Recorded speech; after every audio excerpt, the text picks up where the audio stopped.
কথা জানে তো, মানুষের চয়েস কোয়ালিটিটাই বলে দেয় যে তার কালচারটা ঠিক কি টাইপের। দেখো অনেক মানুষই আছে খুব সামান্য, অর্থ খুব কম, তারপরেও তাদের চয়েসটা, তাদের ম্যানার্সটা, বিহেভিয়ারটা মানুষকে না অ্যাট্রাক্ট করে। যে হ্যাঁ, এর মধ্যে কিছু তো আছে। তার হয়তো আর্থিক দিক থেকে সে অতটাও ডেভেলপ নয়, বাট তার নিজস্ব একটা আলাদা ভাইবস আছে।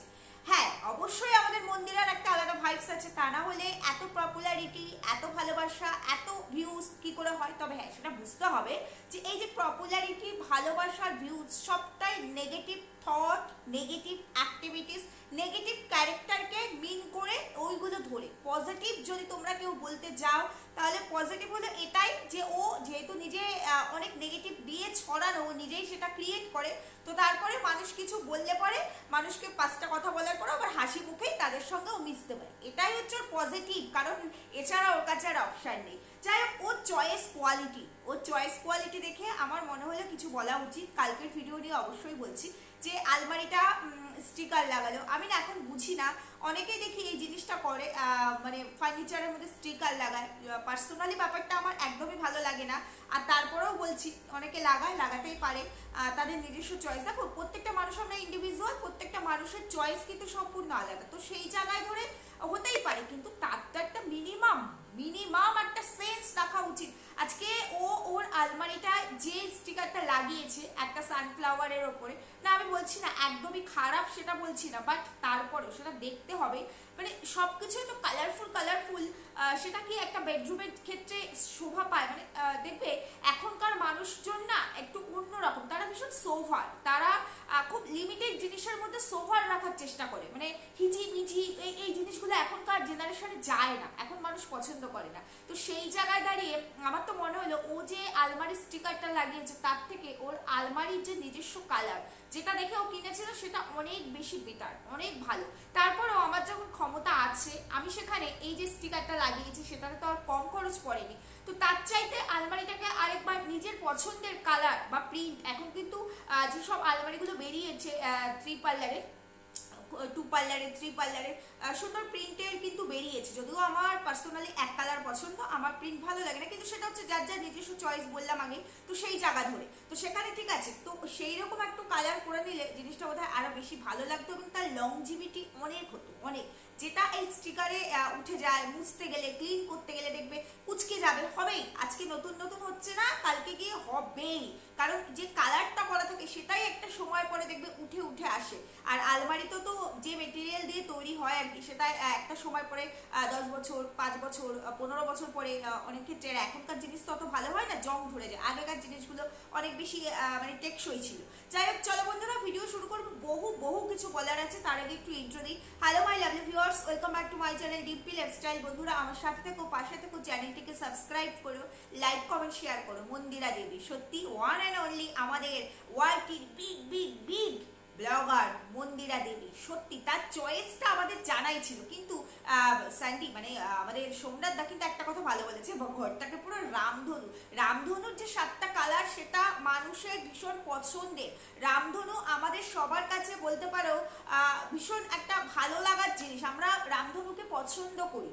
কিন্তু মন্দিরা যেটা ওর যে কালেকশন, মানে ও যেভাবে ঘরটাকে ডেকোরেট করছে এখনকার জেনারেশন অনুযায়ী, আজকের ডেট অনুযায়ী, সেই জায়গায় দাঁড়িয়ে এটাকে রামধনু কতটা বলে আমার ঠিক জানা নেই। তবে আমার মনে হয় ওটা টোটাল, অনেকে কমেন্টও করেছে, টোটাল মানে সার্কাস হয়ে যাচ্ছে রুমটাকে পুরো, মানে ওই সার্কাস টাইপের করে একদম ডেকোরেট করছে আর নিজেকে পুরো জোকার সাজাচ্ছে। না, হতেই পারে ওর পছন্দ, বাট দেখো আমার পছন্দ, পার্সোনাল চয়েস, সেটা থাকতেই পারে। কিন্তু যদি আমি সেটাকে একটা ইন্টারন্যাশনাল প্ল্যাটফর্মের মতো জায়গায় হাজার হাজার লক্ষ লক্ষ মানুষের সামনে তুলে ধরি এবং যদি বলি যে ভালো লাগছে না, আমার তো খুব ভালো লাগছে, তোমরা জানিও তোমাদের কেমন লাগছে, তখন সেখানে তো মানুষ তাদের ওপিনিয়ন দেবে, তাই না? আর যদি সেটা আমি না করে সম্পূর্ণ নিজের পার্সোনাল জিনিসটাকে পার্সোনাল রাখি, তাহলে কারো কোনো সেখানে মতামত দেওয়ার কোনো জায়গাও থাকে না, রাইটসও থাকে না। তো সেই কারণেই বললাম। তো তারপরে বললো যে ওদের যে শোকেসটা আছে সেটাকেও ইয়ে করবে, স্টিকার মারবে আর কি, স্টিকার বলে না ওগুলোকে, প্রিন্ট পেপার বলে, যাই হোক যেটাই বলুক না কেন, সেটা করবে হোয়াইট কালারের করবে। একদমই বাজে, মানে খুবই বাজে ওর মানে চয়েস সেন্সটা, সত্যি ভালো লাগে না। দেখো এখন অনেক অপশন আছে, এখন অনেক অপশন, অনেক কিছু আছে। ইন্টেরিয়ার সবাই করতে পারে এরকম ব্যাপার নেই, সবাই ইন্টেরিয়ার করতেই পারে। ইন্টেরিয়ারটা মানুষের একটা শখ, এখনকার দিন মানে জেনারেশন অনুযায়ী আমাদেরকে আপডেট হতে হয়। তবে ইন্টেরিয়ার করতে গেলে একটা হিউজ অ্যামাউন্ট সত্যি দরকার হয়। তো ইন্টেরিয়ার সবার পক্ষে পসিবল হয় না, সেটা সম্ভব নয়। যখন সম্ভব হবে হয়তো তখন করবে। আর এই যে বললে 10 বছর পরে, ওর কথা, যেখানে ও নিজেই নিজেকে চেনে না ঠিক করে, যেখানে ওর কোনো কথার ভ্যালু 10 সেকেন্ড স্টে করে না, সেইখানে 10 বছর। ওই যে বললে ওপরটা আমি এখন ইন্টেরিয়ার করবো না, 1.5 লাখ 2 লাখ টাকা খরচা করে টিনের ঘরের স্বাদ আমার এখনো মানে মেটেনি, টিনের ঘরের স্বাদটা আর একটু নিই, তারপরে না হয় ভেবে দেখবে 10 বছর পরে, না ওই 10 বছরে দেখবে ওপরে দোতলাও হয়ে গেছে, এবং তারপরে ইন্টেরিয়ার। ক্ষমতা থাকলে অবশ্যই মানুষ করবে, এখানে কাউকে কিছু বলার নেই। কিন্তু এমন একটা ভাব করে কথাগুলো বলে, যেই কথাগুলো শোনার পরে ওকে সবাই ক্রিটিসাইজ করবে, এটাই ন্যাচারাল হয়ে যায়। তো যাই হোক, যেটা বলতে চাইছি যে এই যে ও মানে স্টিকারগুলো এনে, মানে প্রিন্ট পেপার যেগুলো যেগুলো এখন লাগায়, অনেকেই লাগায় দেখি, ওয়ালপেপার, প্রিন্ট পেপার, তো সেইগুলো নিয়ে এসে যে ও সবকিছুকে কালারফুল করছে, যেমন ফ্রিজটাকে একটা এমন কালার করেছে, রিয়েলি বলছি আমার তো পার্সোনালি পছন্দ হয় না। একটা মাধুর্যের ব্যাপার থাকে, তাই না? দেখবে সবকিছু, বাচ্চার রুমটা যেমন বাচ্চার মতো বেবি বেবি ভালো লাগে, তেমনি আমরা যারা ম্যাচিউর অ্যাডাল্ট প্যারেন্টস আছে বিশেষ করে, বা কাপেল আছে, তাদের রুমটা তাদের মতোই ভালো লাগে। তো সেইখানে ও ঘরটাও কালার করার কথা বলছি না, ওর রুমে এখন যে কালার আছে সেই কালারের সঙ্গে ম্যাচ করে সুন্দর করে ও ওর বাকি ফার্নিচারগুলোকে, এই যে যে খরচাটা করছে লোক এনে লাগানো, সেগুলোকে অনলাইনে নেওয়া, পারচেস করা, সেগুলোর একটা খরচা আছে। হয়তো তার থেকে সামান্য কিছু বেশি পড়লেও করতে পারতো, কিংবা নাও করতে পারতো। ও এগুলোকে কালার করে নিয়ে আসতে পারতো, যে কালারটা এখন তো এখন কেন সবসময় কালার করা যায়, তো সেই জায়গায় ফার্নিচারগুলোকে কালার করে নিয়ে আসলে পরে জিনিসটা দেখতে খুবই সুন্দর মানে লাগতো, বেশ সোভার হতো। আর একটা ড্রেসিং টেবিলের কথা বললো, যে ওই ড্রেসিং টেবিলটা আমি নেবো, ড্রেসিং টেবিলটা নো ডাউট ভালো, ভালো লেগেছে। মানে অন্তত ছবিতে দেখে তো ভালো লেগেছে, বা সামনাসামনি ও কি আনবে সেটা তো বলতে পারছি না, যেটা দেখালো পিকচার সেটা তো ভালো লেগেছে।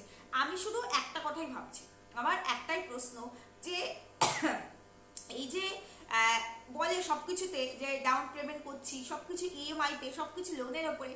আচ্ছা বাবা, আমি একটা জিনিস বুঝি না, একটা মানুষ যতই তার আর্নিং থাকুক না কেন, আর্নিংটা তো সোশ্যাল মিডিয়া থ্রু, আর ওদের বিজনেস থেকে নাকি ওরা যেভাবে বলছে একটা ভালো অ্যামাউন্ট ইনকাম আসে, যতই আসুক, যেটাই আসুক না কেন, পার মান্থ যে ইনকামের অ্যামাউন্টটা আসে, তোমরা নিশ্চয়ই নিজেরাও একটা মোটামুটি ক্যালকুলেশন করে নিতে পারো। তো সেই জায়গায় দাঁড়িয়ে এতগুলো লোন, ইএমআই, এই হেডেকটা নিয়ে রাত্রিবেলা ঘুমায় কি করে, আমি জাস্ট ভাবতে পারি না। মানে যার ধরো মাস গেলে 2.5 থেকে 3 লাখ টাকা সলিড ইনকাম আছে, মানে তার ফিক্সড এই টাকাটা তার আর্নিং আসবেই, তার জন্য পৃথিবী লয় ক্ষয় হয়ে যাক, যা কিছু হয়ে যাক, তার এই আর্নিংটা আসবে। সেও দেখবে একটা লোন করলে তারও একটা হেডেক থাকে, একটা বার্ডেন, কারণ লোনটা শোধ করা পর্যন্ত স্বাভাবিক প্রত্যেকের জীবনে। মানে আমরা যদি কারো কাছ থেকে, যে আমরা যারা হাউস ওয়াইফ, বা আমরা যারা এখনো পর্যন্ত মানে যেসব ছেলেমেয়েরা আছে কাজকর্ম করি না, কারো কাছ থেকে 200 টাকা ধার নিলে ওরে বাবা একটা ইরিটেশন হয়, কতক্ষণ এই টাকাটা শোধ করবো, না যদি বিশাল কিছু হয়ে গেল, সেখানে এতটা বার্ডেন নিয়ে এরা ঘুমায় কি করে। গাড়ি নিল, ভালো কথা, গাড়িটা প্রয়োজন, শখ নিয়েছে, এখন ইন্টেরিয়ার করবে, তারপরে গোল্ড লোন চলছে, সেগুলো ছাড়ানো হয়নি, তারপরে ড্রেসিং টেবিল নেবে, তারপরে এই টুকটাক তো চলছে, আর এদের তো বিলাসিতার শেষই নেই, এগুলো তো চলেই যাচ্ছে। তো সে এত এত এত বার্ডেন নিয়ে কি করে এরা চলে, মানে কি করে এদের মানে সাহসও আছে সত্যি কথাই। তারপরে সোশ্যাল মিডিয়ার মতো একটা প্ল্যাটফর্ম, যেখানে 95% ডিপেন্ড করে ওদের ইনকাম আর কি, সেই প্ল্যাটফর্মটার উপরে ডিপেন্ড করে এত কিছু করে। হ্যাঁ, আমার অ্যামাউন্টটা জমানো আছে, আমি এখান থেকে আর্ন করে আমি ফিক্সড করে রেখেছি, সেখান থেকে আমি তুলে নিয়ে আমি আমার ইচ্ছে পূরণ করতে পারি, বা কোথাও ইনভেস্ট করতে পারি, সেটা আলাদা বিষয়। কিন্তু এটার উপরে ডিপেন্ড করে আমি লাখ লাখ টাকা, লাখ লাখ টাকা আমি লোন করলাম, ইএমআই নিলাম, যদি কখনো বাই চান্স, ঈশ্বর না করুক, ভালো যাক, ভালো থাকুক, কিন্তু যদি কখনো একটু 19 থেকে 20 হয়, তখন তো অনেক সমস্যায় পড়ে যাবে, তাই না? তো এইগুলো বোধহয় একটু মাথায় রাখা উচিত, যেখানে আমি আজকে আমার বিলাসিতাটা আজকেই করব, সেই জায়গায় আমি একটা বছর হোল্ড করে গেলে সেই টাকাটা আমি যদি জমাতে পারি, কারণ এখানে লোন, ইএমআই যেগুলো, মানে এগুলো যে নেসেসারি এমন নয়, যে নেসেসারি জিনিসটাই ও করছে। যেমন ওর বাড়িটা নেসেসারি ছিল, ঠিক আছে, সেটা করেছে, গাড়িটা কিনেছে আমি বুঝলাম, সেটাও ঠিক আছে, সোমনাথ দার অনেক কাজে লাগবে, তো ঠিক আছে, সেটাও ঠিক আছে। কিন্তু বাকি এক্সট্রা যেগুলো করছে, সেগুলো নেসেসারি নয় যে এই মুহূর্তেই করতে হবে, সেগুলো একটা বছর পরেও করা যায়, একটা বছর পরেও, কারণ এগুলোতে ইন্টারেস্টও দিতে হয়, তাই না? অরিজিনালের সাথে আসলের সাথে ইন্টারেস্টটাও দিতে হয়। তো সেই টাকাটা আমি একটা বছর পর্যন্ত রেখে দিয়ে তারপরে সেই টাকাটা দিয়ে আমি আমার ইচ্ছেটা আরো বেশি ভালো করে পূরণ করতে পারি, এটা হচ্ছে মানুষের কি বলতো মানে শিক্ষিত মানুষের একটা মিনিমাম সেন্স। আর ও যেটা করছে সেটা হচ্ছে ভাই না পাইয়া পাইসি ধন, তারপরে ওয়ার্ডটা আমি বললাম না, ওর ব্যাপারটা হচ্ছে তাই। যাই ওদের হেডেক, ওদের ব্যাপার, ওরা যদি লোড নিতে পারে সেটা সম্পূর্ণ ওদের ওপরে রেসপন্সিবিলিটি ওদের, সেটা মানে আমাদের কারো কিছু বলার নেই। তবে কেন বলি জানো তো, প্রথমত এটা সোশ্যাল মিডিয়া এসে এরা এইগুলোকে আপলোড করে, মানে দেখায় ইন্টারন্যাশনাল প্ল্যাটফর্মে। দ্বিতীয়ত শুরু থেকে মানে যেদিন থেকে এমএস ফ্যামিলি আর কি শুরু করেছে সেদিন থেকে তো দেখি ওদের লাইফে কি ছিল, কি থেকে কি হচ্ছে, আরো বেটার হোক। কিন্তু ওই দিনটা ভুলে যাওয়া উচিত নয় যে আজকে আমার স্বামী কাজ ছিল না বলে আমাদেরকে কি কন্ডিশনের মধ্যে চলে যেতে হয়েছে, সেই জায়গায় অস্থায়ী কোনো কিছুর উপর ডিপেন্ড করে এতটা করা উচিত নয়। আগে ফিক্সড রাখা উচিত যে এটা আমার আছে, এবার আমি এখান থেকে আমি আমার ইচ্ছে পূরণ করতে পারি। কারণ তার জন্য আমার এমন নয় যে আমার মানে এই জায়গায় কোনো 19-20 হলে আমার কোনো হেলদোল হবে বা কোনো ফারাক পড়বে, এটাই হচ্ছে কথা। এবার তারপরে আসি, মন্দিরা দেবী এখানে আরো একটা কথা বলেছে, যখন আর কি বরের সাথে চা খেতে বেরোচ্ছিল তখন একটা কথা বলেছে যে এই যে রাস্তার সঙ্গে দোতলা তিনতলা বাড়িগুলো তোমাদের কেমন লাগে? আমার একটুও ভালো লাগে না। আমার ভালো লাগে একটা মানে একতলায় বাড়ি হোক, সামনে অনেকটা জায়গা থাকবে, উঠোন থাকবে, গাছপালা থাকবে, তো সেইগুলো ভালো লাগে। ভালো মানুষের জীবনে অনেক কিছুই লাগে, ভালো লাগার শেষ নেই। মানুষই তো একমাত্র ভালো লাগা খারাপ লাগাটা বুঝে, তাই না? এবার যার যেরকম ক্ষমতা সে সেই রকম ভাবে চলে, যার ক্ষমতা সে 5তলা বিল্ডিংও করতে পারে, কিন্তু বুঝতে হবে যে জায়গাটা সে কতটা কিনতে পারছে। কারণ এখনকার দিনে জায়গার যা পরিস্থিতি এসে দাঁড়িয়েছে, যে দাম, সেই জায়গায় মানুষের পক্ষে সম্ভব না 5 কাটা 6 কাটা জায়গা কেনা। মানুষ 1-1.5 কাটা জায়গা কিনতে হিমশিম খেয়ে যাচ্ছে, তাই তো?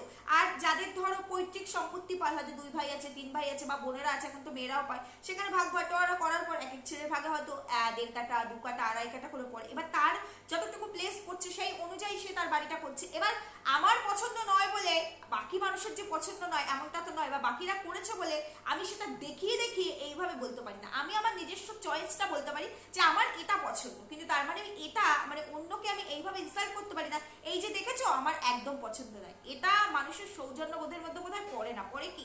আরেকটা কথা বলছি, আজকে মন্দিরাকে বলতে বাধ্য হচ্ছি যে তোমার ওই বাড়িগুলো পছন্দ না, তোমার সামনে অনেক উঠোন থাকবে, গাছপালা থাকবে, তোমার এটা পছন্দ, অনেকের এটা পছন্দ নাই হতে পারে, প্রথম কথা। দ্বিতীয় কথা, এখন প্রত্যেকটা মানুষ ব্যস্ত, প্রত্যেকে এখন ওয়ার্কিং, মানে সবাই তো আর ঘরে বসে সোশ্যাল মিডিয়ায় কাজ করে এমন নয়, বাইরে বেরিয়েও অনেকে কাজ করে। সেই জায়গায় গাছপালা থাকলে পরে সেগুলোকে মেনটেন করারও একটা ব্যাপার থাকে, হয়তো সেই সময়টা পায় না। জায়গা থাকলেও অনেকে করে উঠতে পারে না, আবার অনেকে জায়গা থাকে না, ইচ্ছে থাকলেও করতে পারে না। অনেকে দেখবে ছাদের ওপরে করে, কিছু করার নেই, বাড়ির সামনে জায়গা থাকে না। তো তুমি তোমার পছন্দটা বললে, তোমার তো একটুখানি উল্টো দেখে ভিউয়ার্সদেরকে একবার, তোমার ভিডিও ধরেই তো বলছে, একবার জিজ্ঞেস করতে পারতে তোমাকে ঠিক কাদের কাদের পছন্দ, মানে ভালো লাগার জায়গা থেকে, ভদ্রতার জায়গা থেকে, শালীনতার জায়গা থেকে ঠিক তোমাকে কাদের কাদের পছন্দ, এটা একবার জিজ্ঞেস করলে বোধহয় মানে দুধ কা দুধ পানি কা পানি হয়ে যেত, তাই না? আরো একটা কথা বললাম, চাটা খেতে যেখানে গেছে, যে ক্যাফেতে আর কি, বললে অনেকটাই দূরে নিয়ে গেছে, এখান থেকে রাস্তা দেখালে এই দিকটা হচ্ছে নিমতলা, তারপরেই হাবড়া। আমি না প্রথমে মানে ভিডিওটা যখন দেখছি আমি তখন ভাবছি হতে পারে মেবি এই রোডটা দিয়ে নিমতলা যেতে পারে, তারপরেই হাবড়া, মানে মানে নিমতলার পরে স্টপেজটাই হাবড়া। কোথায় নিমতলা কোথায় হাবড়া? হাবড়া থেকে নিমতলা বাই কার, যদি পার্সোনাল কারেও যাই 1 ঘন্টার ওপরে সময় লাগে, মানে 1 ঘন্টা 15-20 মিনিট লাগে। আর যদি বাস, মানে ডাইরেক্ট বাস পাওয়া যায় নিমতলা যাওয়ার, তারপরে তো সেখান থেকে নিমতলা তো একটুখানি জায়গা না, অনেকটা জায়গা স্টপেজ আছে, তো সেখান থেকে যার যেই জায়গা সে সেইখানে যাবে। সেটা যদি আমরা মানে এমনি ওয়ে ধরে যাই তাহলে অন্তত প্রায় 1.5 ঘন্টার কাছাকাছি সময় নিয়ে যেতে হয়। তার আগে আমরা এই হাবড়া থেকে শিয়ালদা অনেক আগে পৌঁছে যাবো। তো আমি জাস্ট ভাবলাম যে কি বললো এটা নিমতলার পরেই হাবড়া, তো সত্যি মানুষ অনেক কিছুই বলতে পারতো এই রোডটা এই যায় নিমতলা অনেক ভেতরে। কোথায় নিমতলা? নিমতলা তো অনেক মানে অনেক অনেক অনেক ভেতরে।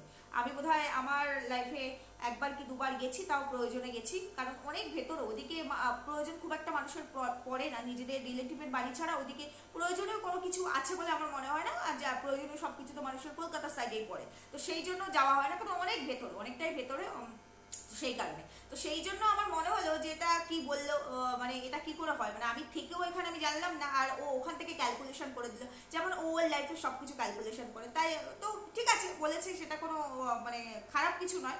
বলেছে যে এরপরে এই ওর পরে ওই, এটা বলেছে। তো বলছি ওই হাবড়ার আগে তো ঠাকুরনগরও পড়ে, যদিও বা নিমতলা থেকে হাবড়াটাই আগে হয়, ঠাকুরনগর আবার অন্য ওয়ে ধরে যেতে হয় কিনা, ওই দিক দিয়ে যাওয়া যায় কিনা আমার জানা নেই। একটু ঠাকুরনগরটা মেনশন করলে বোধহয় ভিউয়ার্সটা একটু বেশি ভালো খুশি হতো।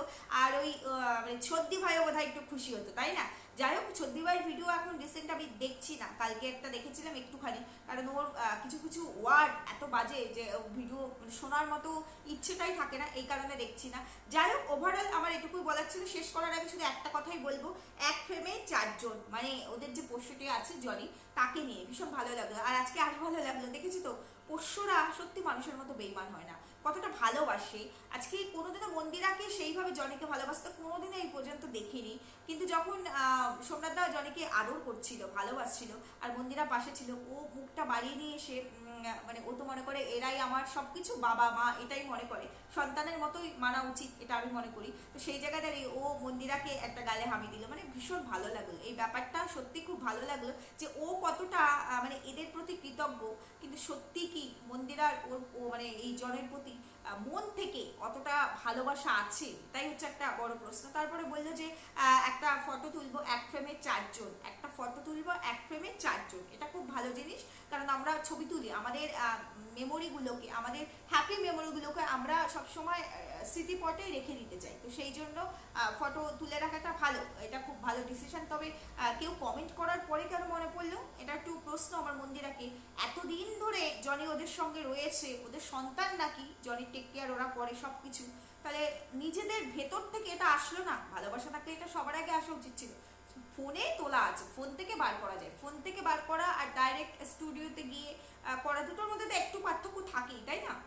যদিও এখন ফোনে অনেক রকম ফিচার আছে, ক্যামেরা পোর্শন এখন অনেক বেটার, তারপরেও স্টুডিওতে গিয়ে তোলার একটা ব্যাপারই থাকে অন্যরকম। তো সেই জায়গায় দাঁড়িয়ে মনেটা কেন হলো না, বা যদি ফোনের থেকেও থাকে সেটাই বা বার করার ইচ্ছে শক্তিটাই বা কেন হলো না? মানে ঘরে এটা চেঞ্জ করে ওটা হবে, এটা আনবো ওটা আনবো, তো 4 জনের একটা ছবি তো ঘরে কোনো একটা ওয়ালে জায়গা পেতেই পারতো, পেতে পারতো না? এটা তো ভালোবাসার মুহূর্ত, সুখের মুহূর্ত, এটুকু আমার মনে হলো। যদি ভেতর থেকে ভালোবাসাটা থাকে, আর না থাকলে তখন ব্যাপারটা এরকমই হয়। যাই হোক, এবার মতামত হচ্ছে তোমাদের, আমি কোথাও ঠিক বললাম কোথাও ভুল বললাম কিনা তোমরা জানিও। আর সুস্থ থেকো, ভালো থেকো, দেখা হবে পরবর্তী ভিডিওতে। আজকে এখানেই রাখছি, টাটা।